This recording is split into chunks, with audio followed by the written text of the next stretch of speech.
another very famous philosopher of science who I think weighed in on this and changed the way we think of the scientific method is Thomas Kuhn.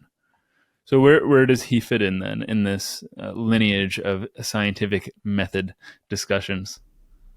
Well, Popper, at least Popper's starting point was to make to deliver what philosophers wanted, which was to make logic the starting point of any story about the way evidence works in science, the way that empirical testing works in science. And Kuhn's greatest contribution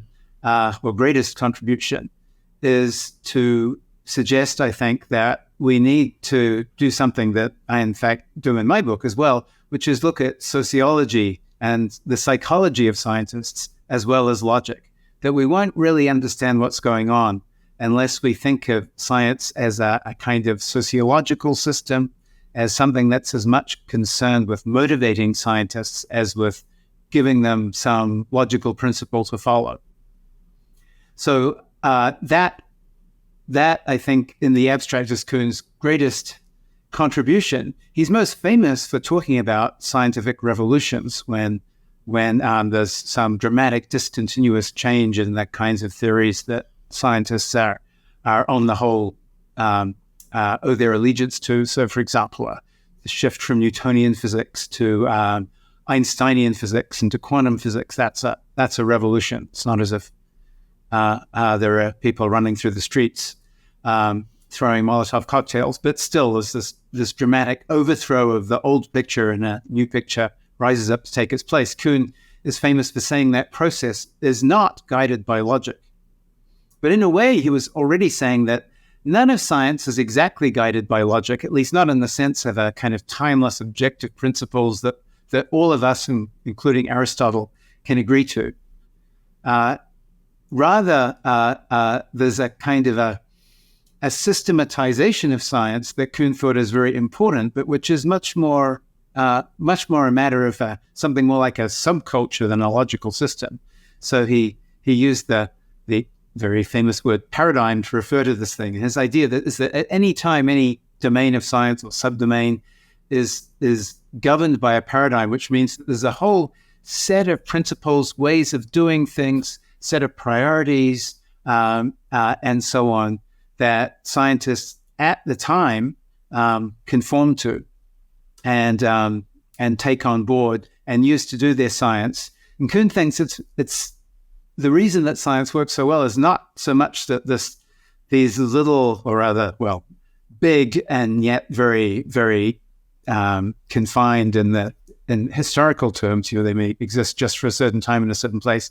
These little things, the reason they work so well in regulating science is not that all of the principles that make them up are somehow correct or logically impeccable or anything like that, but that they create a kind of a microclimate for scientists, which is so psychologically secure that scientists feel motivated to do the kinds of often really expensive, time-consuming, effortful, and risky, at least in terms of wasted time, experiments, measurements, observations that turn out to provide these little measurements that I was saying a few minutes back are so important for the progress of science. So Kuhn really there was saying a bunch of connected things, which I think are really insightful. We need to look at the sociology, the motivational force of what's going on, and the objective validity doesn't matter as much as the ability of the system to push scientists to do things which, as he put it, it's hard to imagine them doing otherwise. So in a way, that's, to me, you can tell I'm kind of quite inspired by Kuhn. That a big part of the knowledge machine is this kind of motivational machinery, this creation of a secure intellectual climate. Well, it turns out when a scientific revolution happens not to be so secure after all, but secure seeming intellectual climate. That's what really gives the scientists the confidence they need to throw themselves wholeheartedly into making these often very kind of tedious, time-consuming measurements that certainly Aristotle thought would be, for the most part, a waste of his time to make those measurements. And even if they don't get to see the good consequences, to ultimately bequeath them to science and to crank the handle of the knowledge machine a few more times. To recapitulate just a little bit and make sure that I understand. So we agree that there's this systematization of science around culture, and that revolves around the concept of the paradigm that he introduced for the philosophy of science. But then the psychological security aside, which I know is as you mentioned, is important for the knowledge machine.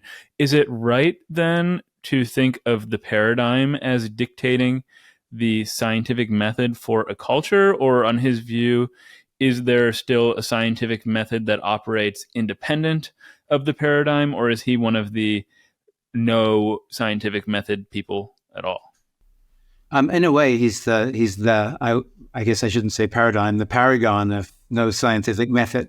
I mean, of course, he wouldn't dispute the picture in the high school textbooks that scientists formulate hypotheses and conduct empirical tests of those hypotheses, and that they're interested in theories that have that are building models that are good at prediction and so on and so forth. So it's possible to in that kind of breezy high school way write down a few paragraphs, sort of thing that ChatGPT will give you if you ask it about the scientific method, that characterize something that all the different subcultures of science have in common, that all the different paradigms have in common. But Kuhn thought that a lot of what was most important in guiding a scientist and telling them what to do every day when they turn up at the lab or the observatory or whatever, is stuff that's always specific to a particular paradigm. The way actually Kuhn put it in a quite inspired, quite extreme metaphor was, it was almost as though the paradigm turned science for any particular, a scientist, the paradigm for some particular field turns the scientists in that field into puzzle solvers, as though they're being presented with something like a crossword puzzle or a Sudoku or something like that, where the rules are very clear, the framework is very clear. It's just a matter of trying as hard as you can to follow the rules and get the little bits into the right places. So it takes something that's completely open-ended, the study of the universe, as, say, Aristotle again would have conceived it, and turns it into this extremely concentrated, extremely regimented, extremely rigorous by local standards exercise in the application of intellect, and also just a lot of labor to get the little pieces to fall exactly into place. Kuhn thought that for the average scientist, that was actually a lot more motivating than some big conception that would be great to explain how the universe works. The kind of human delight in solving a puzzle, but also the kind of the sweetness of knowing that the rules have been set, that there's definitely a solution to the puzzle. All of that conspires to push scientists to do this stuff they wouldn't otherwise do. That's so important to modern science. So I'm sorry for banging my hand on this, but I just want to make sure that I have it straight, that he's in the no method camp, in the sense that you mentioned earlier, that he would say that there's no determinate way of moving from data to interpretation. Yeah, that's right. So every scientist has a method which comes to them from the paradigm, but there's what the different paradigms have in common is something that's nothing, but is too vague to count as the kind of scientific method that people like Karl Popper and many of the 20th century philosophers of science were looking for. So Kuhn, more than anyone else, has inspired philosophers and also historians and social scientists to say, look, there is no scientific method.